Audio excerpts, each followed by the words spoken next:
Hey friends, welcome back. So another way to solve the circular dependency error we have seen in the last video is using another function. Instead of using remove filters, we could also use the all except function, but only under one condition. We need to have a unique identifier. In this case, as you can see here, I have an order ID, but the order ID is not unique, as you can see here, because some orders, in this case, some of the sales belong to the same order ID. This means it is not unique, and this means that in this case, I can't use this.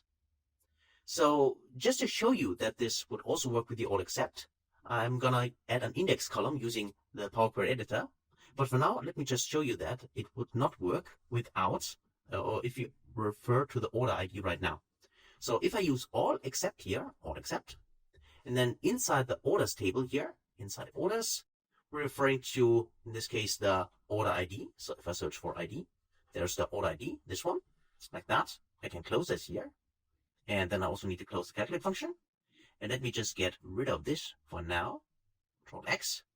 And if I try now to save this, I press the save button here, then you see that we get actually a calculation, but this calculation is wrong. As you can see here, 60 is fine, but then we have 1,821. Which means, obviously, because you can see the same value here and here, obviously now it's summing up multiple rows in this case, simply because context transition is happening, and we removed, in this case here, the order ID. So to make this work actually in here, let me just go back to my sales classification measure, also to my sales column, this one here, and instead of using all except here, orders and order ID, we refer back to our remove filter function, remove filters, and we want to remove the filter from the classification column like that. And then we need to close the calculate function, and let's check the box, and we see that we get the correct values in here. So just a second, click this here, and you see that now we get the correct values again. So now, if we would have a unique identifier column, like an index here, for instance. So let's do that. Let's go to Home, and then click on Transform Data in here. And let's go to the orders table. Here we go. And let's add an index column. It's quite easy to do. If you go to add column here and say we want to add an index column. So starting from 0, for instance, now we have an index column here, which is a unique column, right? So unique for each of the rows. So now let's actually go to Home and click on Close and Apply. Okay. And we just wait a little bit. There it is. And now we should have an index in here, which is this one, which is unique for each of the rows. And now if we try to use total sales column here, calculate some X, orders, selling price times amount, but instead of using remove filters, we actually remove this for now. So let me just copy all of this, Control X, and now use the all except function, all except.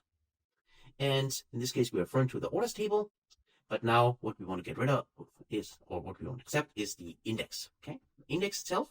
Let's close this and then also close the calculate function here. And let's just see that that works.